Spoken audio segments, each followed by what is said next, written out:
Okay, I'm looking over here at my computer while that thing's firing up over there, and it looks like the live feed is up and running. Great. So, I'm very excited to be coming to you live once again and partnering with Bowtech to bring you this whole live series. I appreciate everyone who has been tuning into the live show. Terry, what's up? How you doing? You're the first person to comment in the chat room here. And here comes Brad from Texas. Or it says Alan. Okay. Devin, how you doing? Email Max, I recognize you. Michael, how you doing? Alex, how you doing? So people are jumping on. Cleet. Corey, how's it going, man, from Georgia? So we got people jumping on the live show here. There's Daniel Fisher. How you doing? Welcoming everyone to my last. There's Justin. All right, Vital Point. What brand of leaf blower do I recommend? Andrew Penzi from Comac, New York, scored on a nice 10-point today. And we were joking. We did a little texting while the hunt was going on, and he saw this nice buck. And you know, Long Island is a fairly suburban type of area, so he wasn't super duper far from someone's house, and the person came out with a leaf blower and was blowing the driveway or something, and it didn't bother the buck at all. And anyway, it's a neat story, and I already talked to Andrew. When I meet up with him during the map reading challenge, I'd want to do a sit-down interview with him, and maybe we'll make a video out of that. But everyone who's jumping on, how you doing? Looks like some stories are already going up. Who's that? Dennis from Ohio, how you doing? And I also want to welcome everyone who has been tuning into these live shows, who have been jumping on through the text that Bowtech's been sending out. Thank you for jumping on. And tonight is exciting. This is my final one in the hunting strategies for now.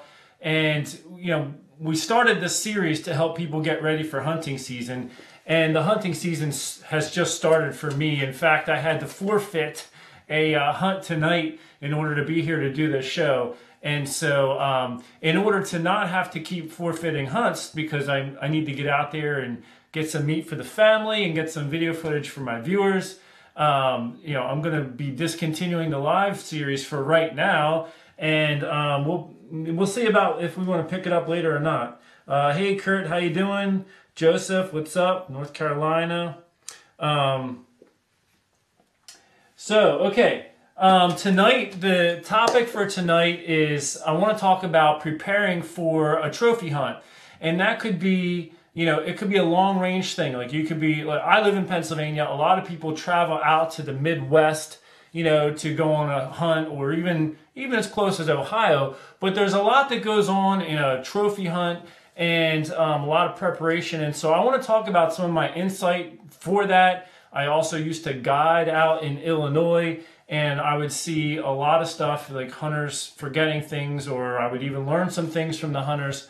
And so I want to talk to you a little bit about that tonight. And before I go too far, I do want to mention, because I've gotten a lot of questions as far as when will the voting start for, you know, the map reading challenge, so that you can vote for these guys, but also get your name in the mix for a brand new Bowtech Range 6. And the voting went live about 20 minutes ago. I put a link in the description section of this video, and I'm sure I'm losing a lot of viewers by saying that, but I put a link for that page in the description section of this video so that people can jump over there and start the voting process. What else? There was something else I was about to say with that.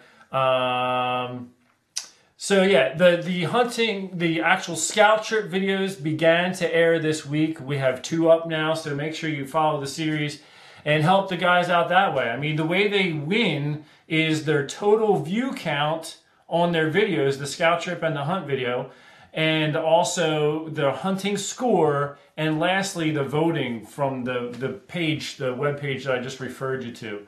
So all those are going to be combined for a total grand score, and the highest overall is going to win, and that's going to roll from now all the way through into February. The way that the scout trip videos are airing right now, we have 2 up, and it started with the guy who hit closest to the bullseye. I actually still have it sitting here from last week. So we had the archery contest with all the contestants on the map reading challenge. John Klopp hit closest, and then Jerry hit the second closest, and then on out, Aaron was the last person on the paper. And then we had 6 people who we did a drawing last week to see when their videos would air. So over the next, we've got 10 days following this, where each day another one of those guys, the scout trip video, is going to air. When those finish, the week after that is when the hunting videos are going to air. And just so you know how that's going to roll out, the team with the highest hunting score, so the team that gets the highest score from their harvests on the actual hunt, they're going to air the first week.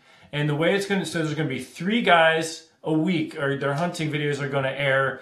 And the way it's going to go is the person on the team with the highest score, their video will air first. The next day, the guy with the second highest score, and then the third day, the guy with the third highest score.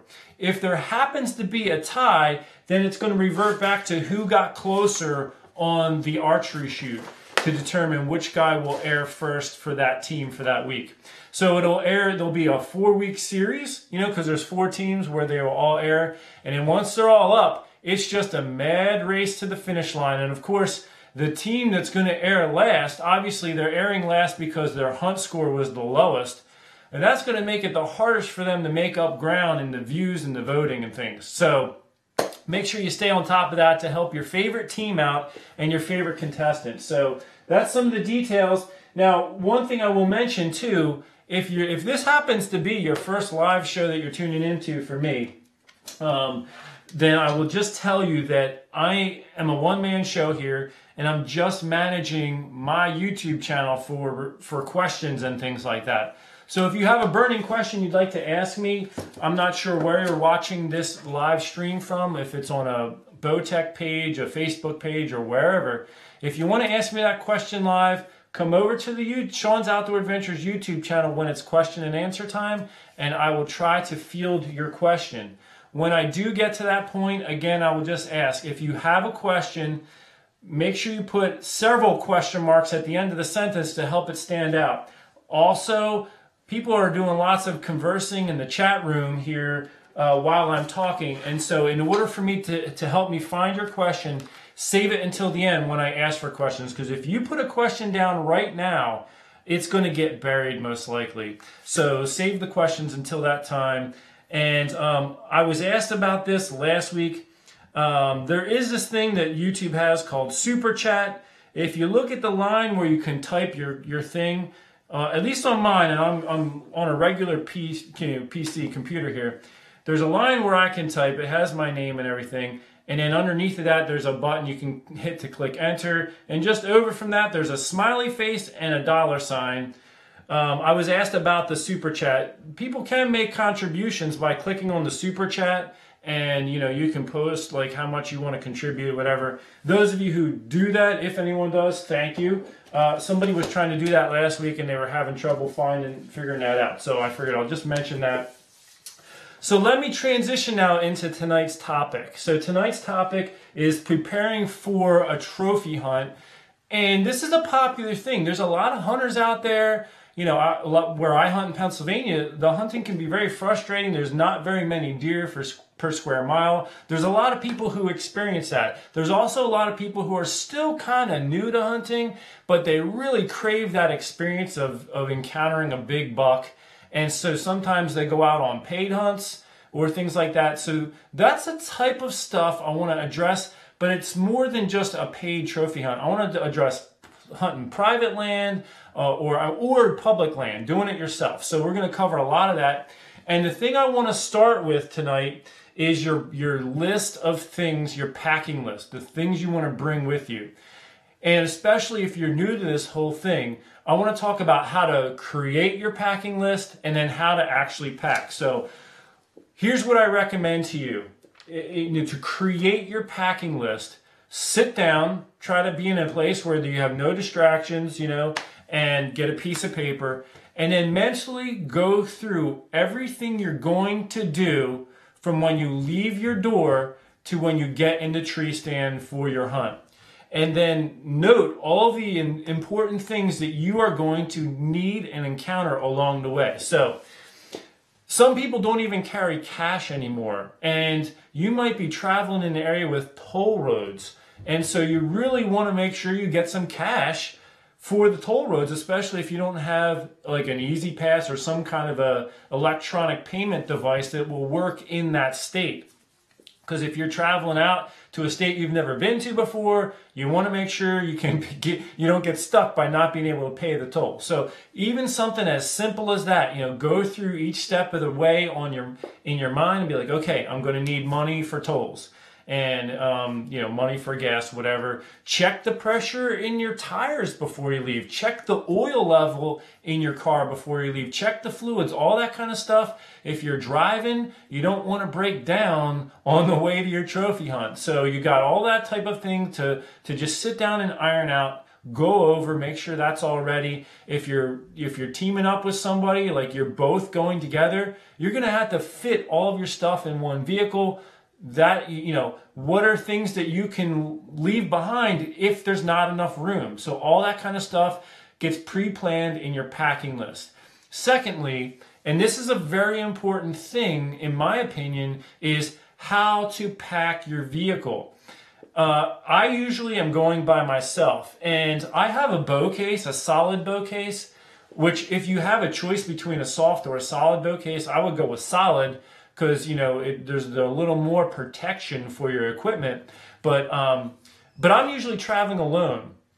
The first time I went on a long distance hunt to Illinois, I put my bow in a solid bow case, and when I got there, I had all kinds of bow problems, and I don't know what happened. The bow went out of tune, a cable stretched or something, and it was a headache and a heartache the whole time. I was out there trying to get it fixed. There wasn't any pro shops that I could get it on a bow press and things like that. That's even a good point too. I now carry one of those little portable bow presses.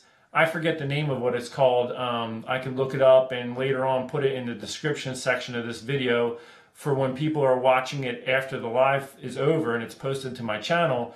And if you're watching it on some other channel, make sure you pop over to Sean's Outdoor Adventures to find this, to get that link. But anyway, I think it's like a Bowmaster or something, but I now carry a portable bow press for emergencies like that. I needed to, my timing went out in my cams because of a cable stretch or something in the trip, and it was a disaster. So anyway, those are things that you want to kind of plan through.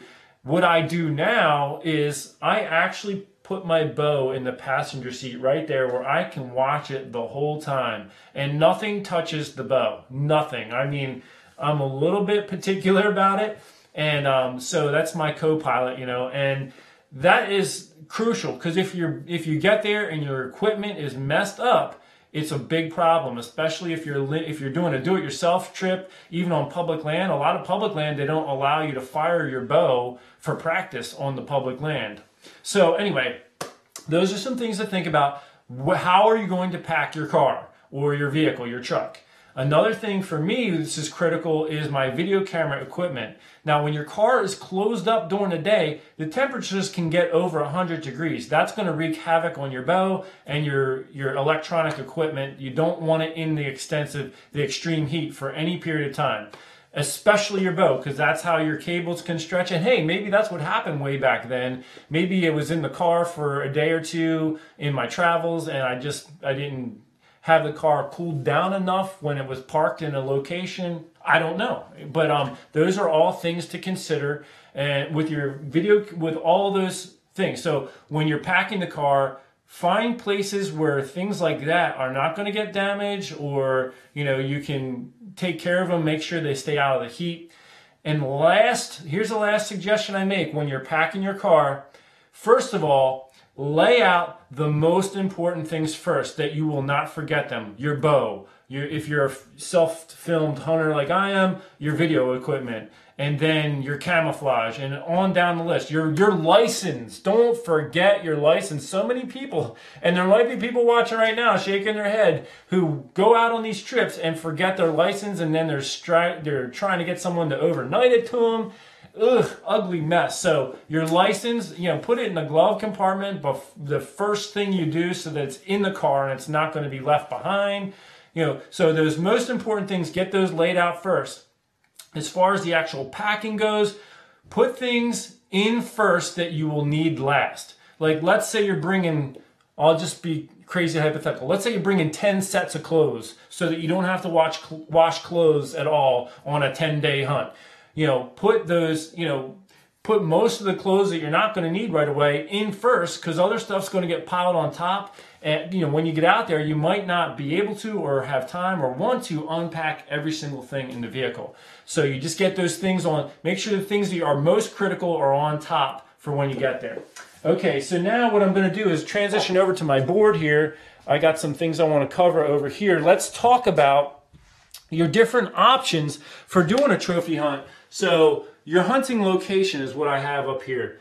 Number one, private land. I'll just go through these and then I'm going to explain them more thoroughly. Private land, a lease, a do-it-yourself outfitter hunt, a fully guided hunt, and then public land. So let's get into these. So I have private land here. Someone you know, or someone you know knows somebody, and you're going to their land.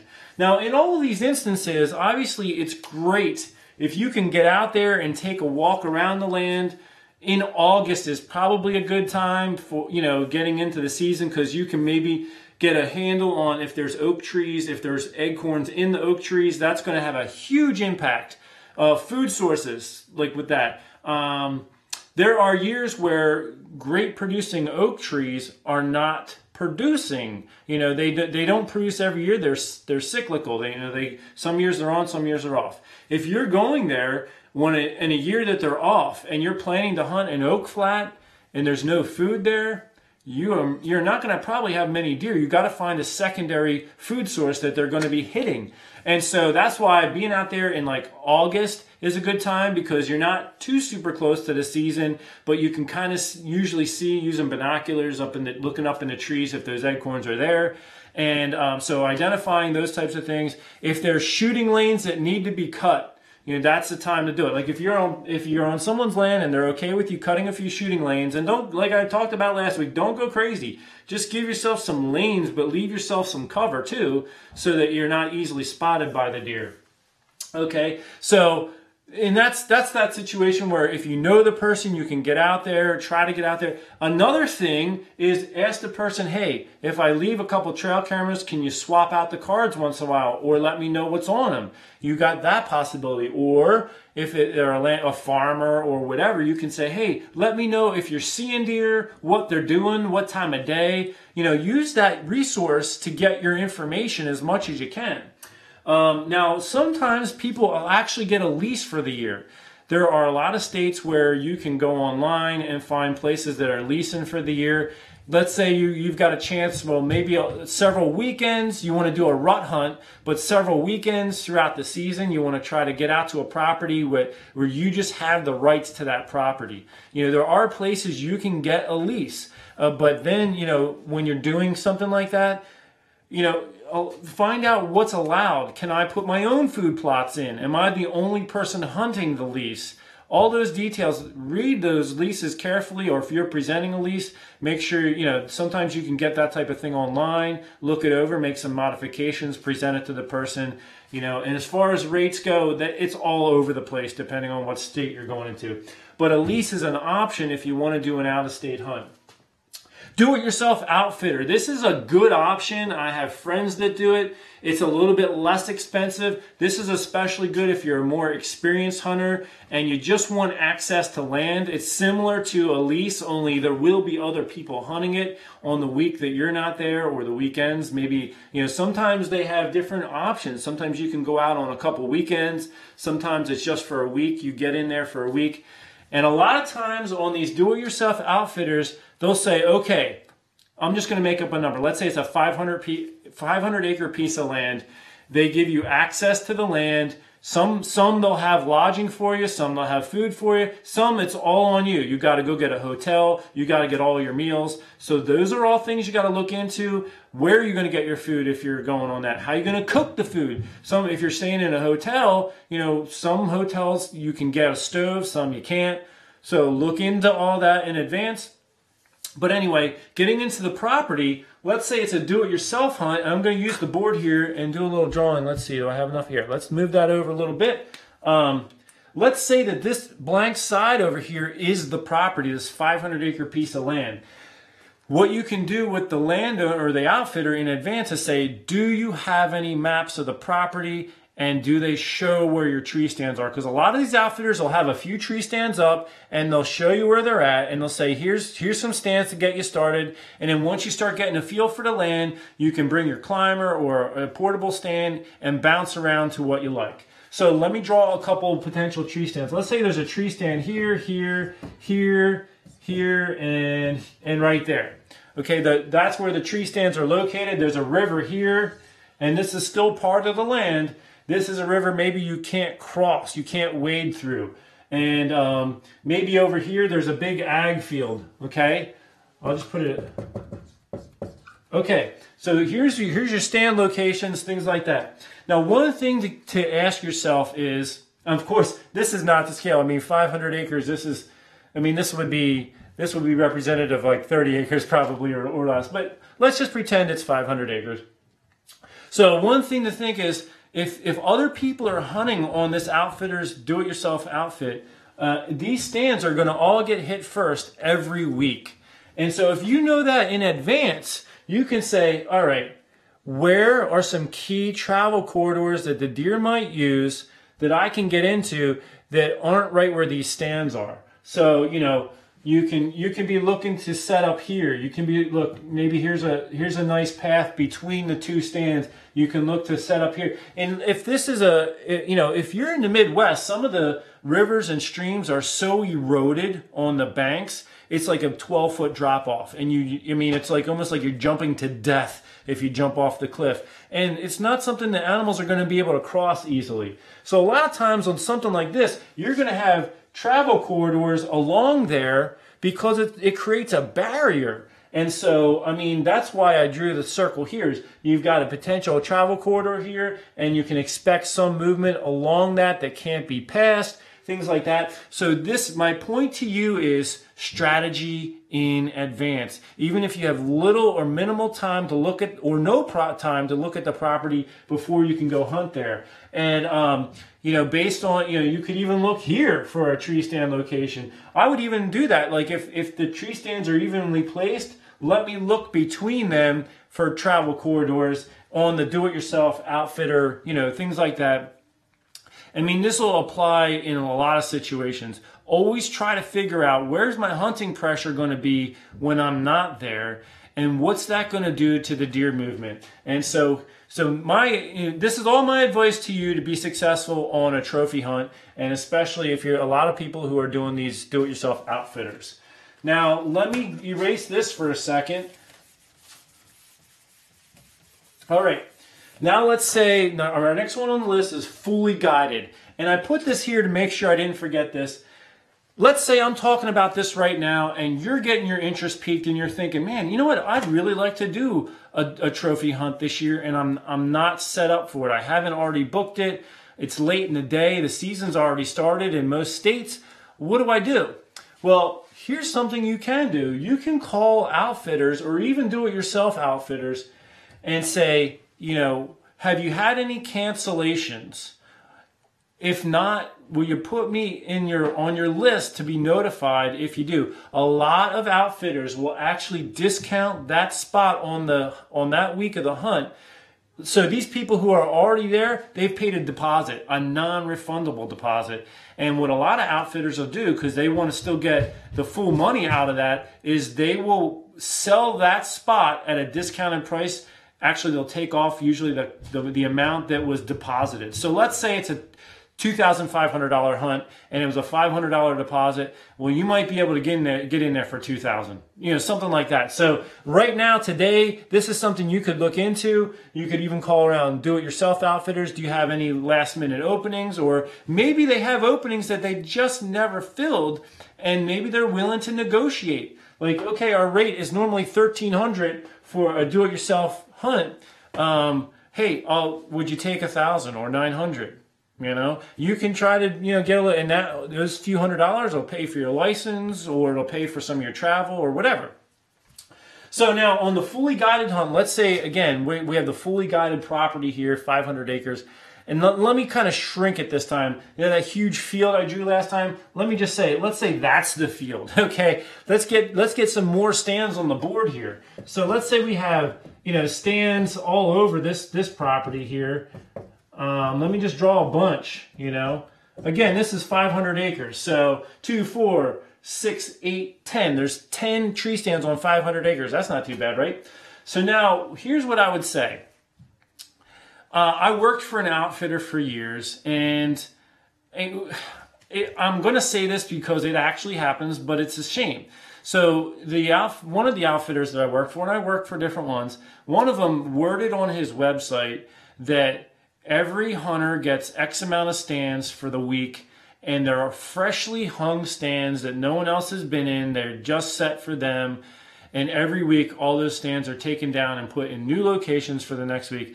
And that was a load of garbage. That was really not true. I mean, there were stands that were left up year round, and anybody climbing into that stand would know it, So a lot of these stands are left up, but they're used. They're not always fresh. And there are plenty of cases, especially in the rut, when a stand's in the right place, where someone could harvest a deer in the stand, and someone else could go into that stand the same day or the next day and harvest a deer. It happens.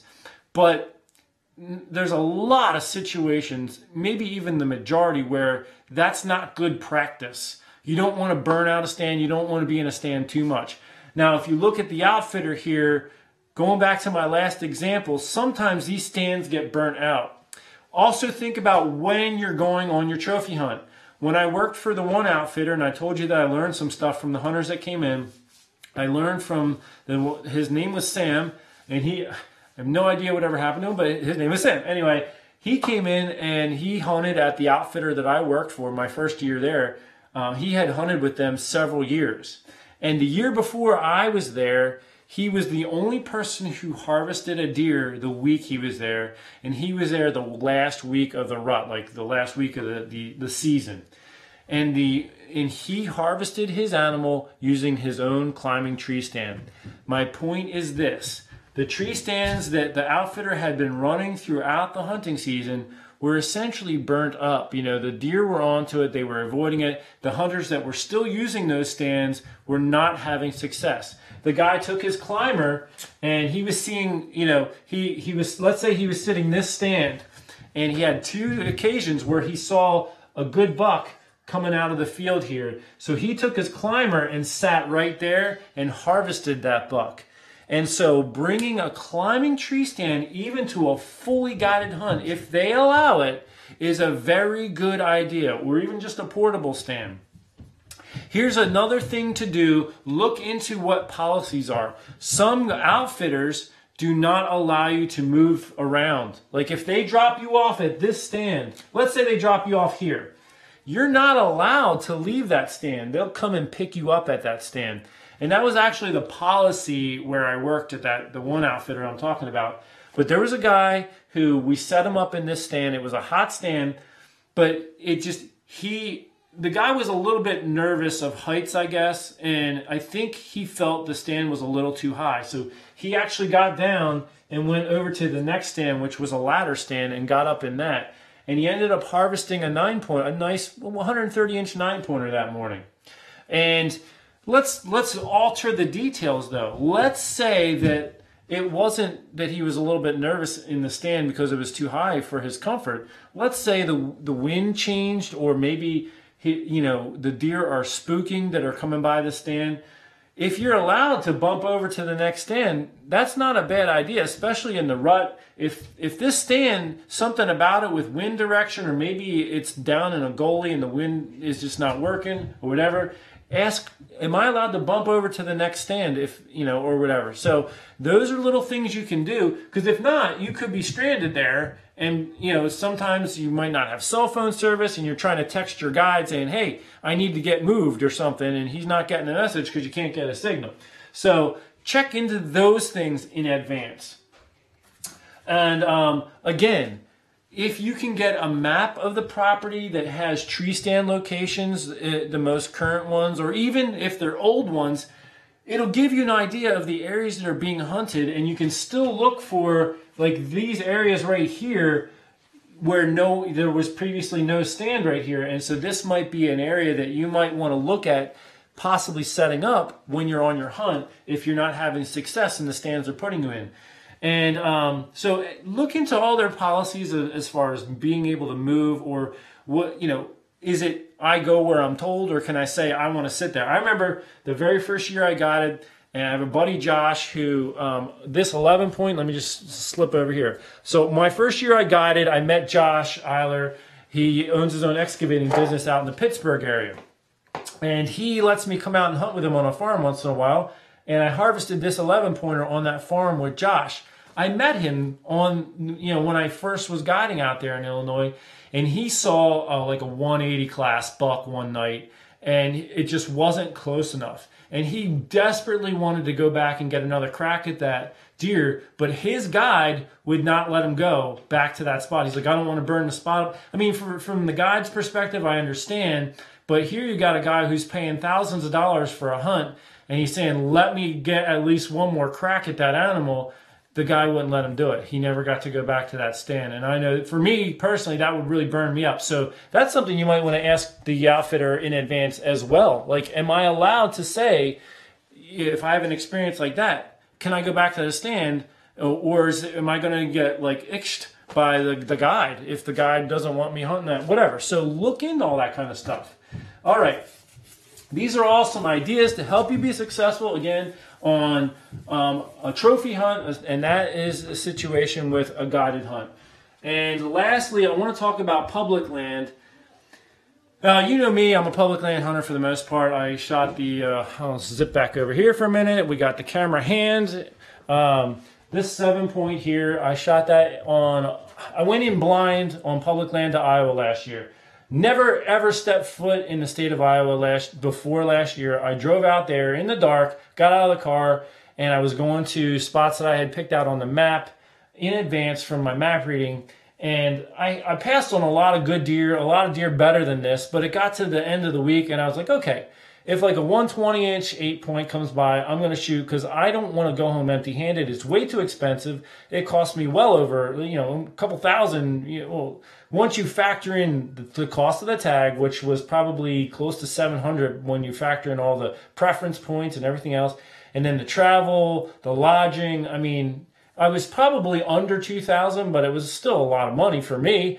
And I was like, I'm not coming out here and going home empty-handed. So this guy came by the last night, and I took him. And it was a very great hunt. And I was actually talking to my buddy John Ortlieb the other day, and I wouldn't change it. I passed on an awesome forked tine, like 140-inch buck the very first day. I was there for a couple hours.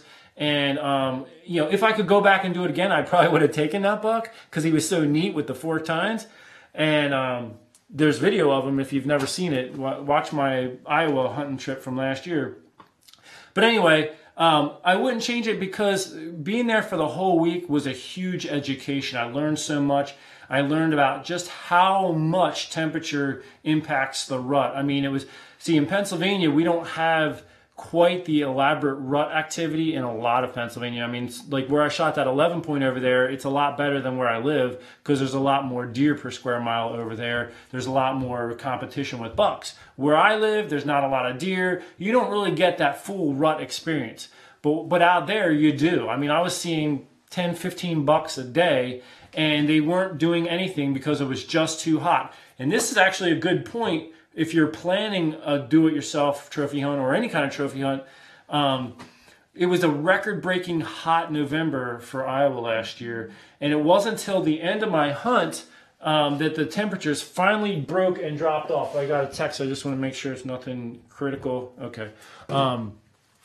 So the temperatures finally dropped, and it was a frost that last morning, and the bucks were chasing the day that I got that buck there. And I had some encounters with bigger bucks, but they just weren't coming close enough. The point is, though, try to get it scheduled when the temperatures are going to be dropping off and when it's going to be cold. If your hunt is when it's too hot, it really reduces your chances. It doesn't eliminate your chances, it majorly reduces them, though.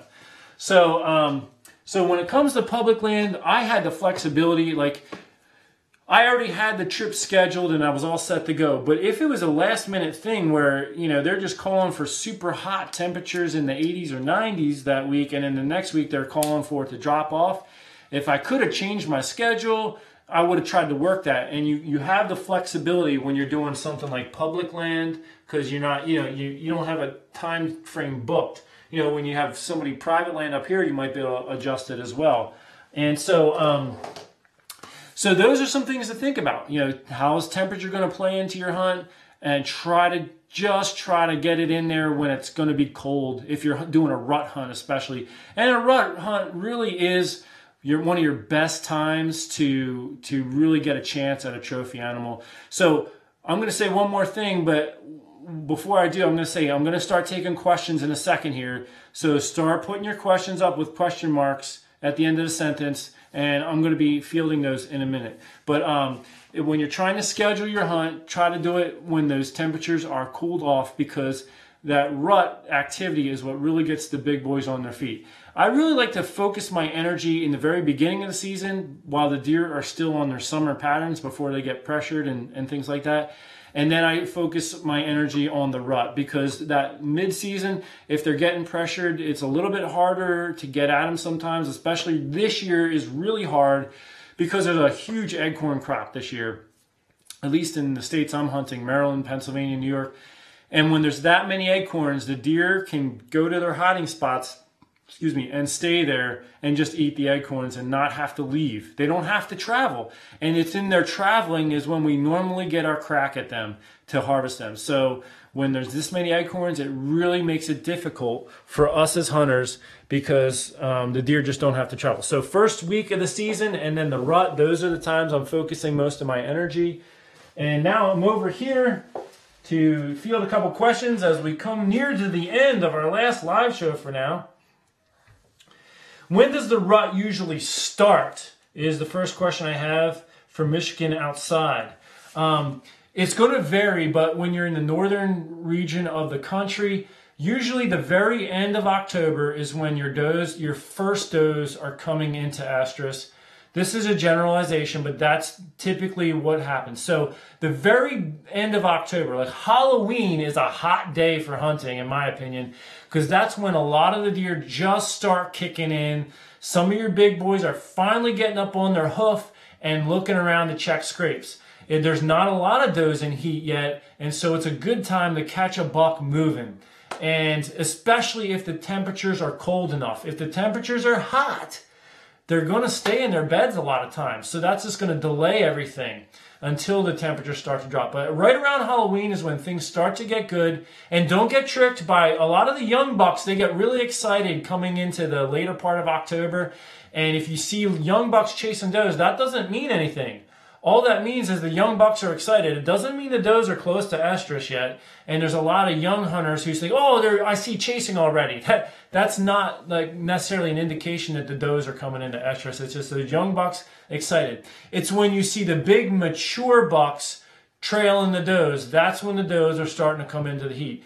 Again, it begins around the end of October, and it's going to peak right around November 12th or so, 12 to 14, right in that window. That's when the majority of the does will be in estrus all at once. And so, it's gonna be a madhouse. The deer are gonna be moving. The bucks might even start to lock down. If they're meeting up with hot does, they might just hang out with them. So I think that, that's why so many hunters really like the beginning of November, end of October time frame. Oh, wow, we got a bunch of questions up now. Seems like as soon as hunting season started, you haven't seen any deer. Thoughts on why? Yeah, deer are smart, and they can tell when people are in the woods. You know, we leave scent. No matter what we do, we leave scent every time we're in the woods. And as soon as the deer, they know it's an annual thing. It's just like the winter comes and the snow comes for us. It's winter time. The deer know that, hey, when I start smelling a bunch of footprints from human beings on the ground, it's danger time. And so they switch their patterns around. A lot of them can go nocturnal. So that's part of what it is. Josh Eiler, who I was talking about earlier, is calling me on the phone. Apparently he's not watching the live show right now. Seems like as soon as... Okay, I just read that one. Sean, I had a buck 6 yards away. I was still... And he jumped up, ran 10 feet, stopped, looked at me, then trotted away, didn't blow or anything. Does this mean he left area or is now nighttime? Will he be back? There's a chance he'll be back, but if he... You know, he probably winded you a little bit if he kind of trotted off like that or something. And I would say, you know, if that's an area that you're hunting, move the stand. Go to, like, he'll still hang out in that area, but he might not come back to the stand because he might be like, okay, this is a danger area.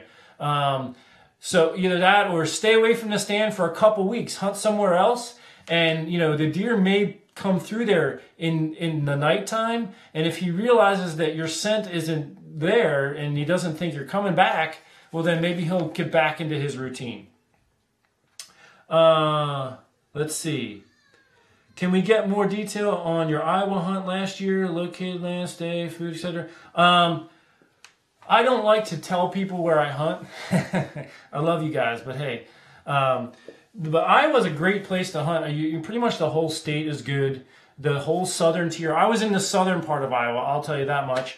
And I just, booked a hotel, and, hunted the public land near the hotel. So if you want to do Iowa, I mean, I've talked to people who have hunted everywhere in different areas of Iowa, and they were all successful. I think you got a lot of good... I mean, even like southern tier of Iowa got a lot of attention because a lot of your TV shows were getting filmed there. But, that leaves northern Iowa wide open. Garrett from Do It Yourself Sportsman, I was talking to him a little bit. And he has a friend who hunts northern Iowa and draws a tag much more regularly because there's not as many people applying for the tags up there, so you can get a tag sooner. And he usually gets like a Pope and Young buck every time, like, a 120, 130, whatever. So I think, you're good to go just about anywhere. And just get a hotel and hunt the, like if you want to do what I did, hunt the public land. What do I recommend for planting food plots? I would say if you have other food sources in the area, other crop fields, look at what they have and then pick a food that the deer really love that maybe they're not getting somewhere else, and that'll draw them. I mean, deer love soybeans. If they're not getting soybeans, if everyone else is giving them corn that year, give them soybeans. And that's even a great food source for the late season because you can see the deer easy, you can shoot over the soybeans and they're going to come in and eat it if that's the only food source left. But I mean, it doesn't have to be that. Turnips and things like that are a great late season food source. So when you're planning a food plot, look at what foods you can put in there that are going to last. You can do mixes. Those brassica mixes have the turnips and stuff like that, but the deer will dig those up and eat those kind of in the winter months because they sweeten up and stuff like that. So look at what else, other food sources they have, and then try to give them something that's going to keep them there for a long time, even into the late season, that's not what's being offered somewhere else. Let's see here. Let's see. Do you wear your wedding ring while hunting? Yes, I do. You're afraid it'll fall off. Well, I actually wear mine, and I have to be careful if I'm not wearing a glove because I tend to hit it on something and it makes a clank. So I always wear mine. I never take it off. It's actually, mine's tight on there, so it actually would be hard to pull off. But they actually make a little thing that you can put on the ring to help it stay on your finger. If that's something, you know, if yours is coming off easy, maybe you can even get it resized to get a little smaller so that it doesn't come off real easy. But they make little things that you can put on there if you want to keep it on. Otherwise, I would make a routine, like have a specific place you put it before you go hunting, maybe at home. Like take it off, put it in a dish, you know, in the bathroom or something, like up in the medicine cabinet, so that you know exactly where it is, so you don't risk losing it. Let's see. Are you guaranteed a deer on an outfitter hunt? No. No, you are not guaranteed a deer on an outfitter hunt. When I worked for them, they gave a speech every time, and they said, you paid for an opportunity at a trophy whitetail, not for a trophy whitetail. I mean, weather and all kinds of other factors can impact the situation. You know, wind, frost, sleet, rain, you know, all kinds of stuff could throw the deer off. And they just might not be moving while you're there. The heat last year in November was crazy, and it really slowed the deer movement down, and a lot of people were going home with their tag and not with an animal. So you are not guaranteed a deer on an outfitter. Some outfitters will give you a percentage, like how many of their hunters get a shot. Some will say we have a 100% shot ratio, like everyone gets a shot. But not everyone hits their animal. But that's pretty high if someone's going to say that. But what's the best time of day to hunt? I personally like mornings and evenings. Morning and evening, early morning, late evening. Those are generally time when the deer are moving. Those are my favorites. Someone has a Burton bow. How good is it? Well, I don't know. I mean, it depends on if it's tuned up. And I mean, compound bows are good. They're neat pieces of equipment. So you know, each one you just have to have it set up right. I can't say much more than that. Well, why don't you camp in Iowa to save money? Showers and really give myself the best chance possible. If you're camping out, especially if you're doing it in a cold time of the year, like if it's 30 degrees, it's harder to scent eliminate. I mean, yeah, there's field wipes and stuff, but if you're there for a whole week, you know, that can be a challenge, you know. So that's why I said, you know what? This is a potentially once-in-a-lifetime trip. I want to give myself the best chance possible. Plus, if you're out in the cold all day, you want to warm up, you know. And so I just wanted a place. So I budgeted for that. All right, I'm going to take one or two more questions and then finish up here. Hey, how's it going? It's going fine. Any tips for public land hunting in the mountains of North Carolina? Not too many deer, and they are always on the move. You have to identify key food sources. Get in there, especially if you can find acorns. That's going to be a huge thing for mountain deer. Also look for thick areas. Not only does it give them cover to hide, but they can browse on the leaves and the twigs. So that's my recommendation. I'm going to be hunting Kentucky. White oak acorns are everywhere on the property. Where would you focus on hunting? Ridge tops, draws, saddles. If you're going into a hunt, I mean, Aaron Jones also from this year's Map Reading Challenge is very like-minded like me. A saddle is often a great place to sit because it just is less energy expenditure for a deer to get over the top of the hill. And if there's oaks everywhere, including in the saddle, saddle's a good place to start. And I would say look for cover changes. Look on an aerial photo. Is there anywhere that maybe has a different type of tree, like pines? Or is there an area that maybe was clear-cutted at one point in time, and hunt the edges of that? Just look for any slight advantage you can get. So that would be my thing. Okay, one or two more. 16 acres, too small for private land. No, 16 acres, I mean, 2 acres. I harvested a buck right over there. I'm looking at the antlers in Maryland on 4 acres of land. And, you know, we saw other bucks there. I missed an 8-pointer there. So, no, I mean, 16 acres is not too small. It's all on how you hunt it, how you manage it, and what the hunting pressure and what the land is like around it. All right, last question. Let's see what we have here. Deer calling and rattling, or let them come in naturally? John, I personally, I like to let the deer do their own thing as much as possible.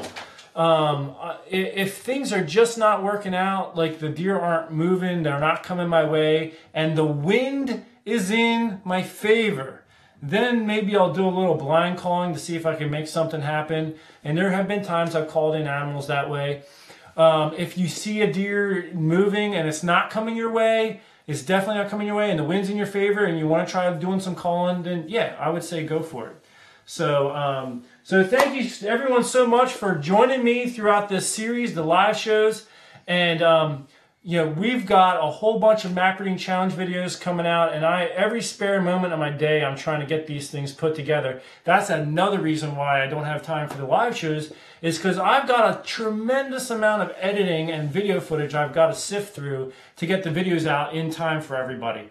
So please stay tuned to that. Make sure you get in. The voting is live, as I said before, for the Bowtech Range 6, for you to get your name in and to vote for these guys. The way the voting is, I forgot to mention this earlier, you can vote for your guy once a day from now throughout the voting period. So if you want to really help him, share his videos, you know, with as many people and ask them to watch it. That's going to really drum up the numbers for him. But also you can vote for him once a day if you want to check in and do that. If you want to get your name in the mix for the XOP air raid hang on tree stand that I'm raffling, drawing off, whatever, however you call it, drawing a name out of the hat, just sign up for my newsletter, and we will be doing the drawing through that.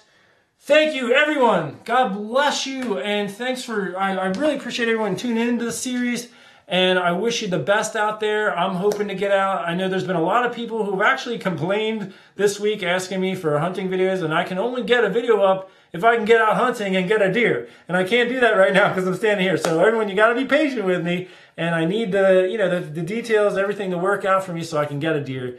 So, but when I do, you can be assured I am going to air that video. So thank you so much for tuning in. Let me figure out how to get this turned off. And, you know, I'm pulling for everybody. Make sure you be safe out there, okay? God bless you all.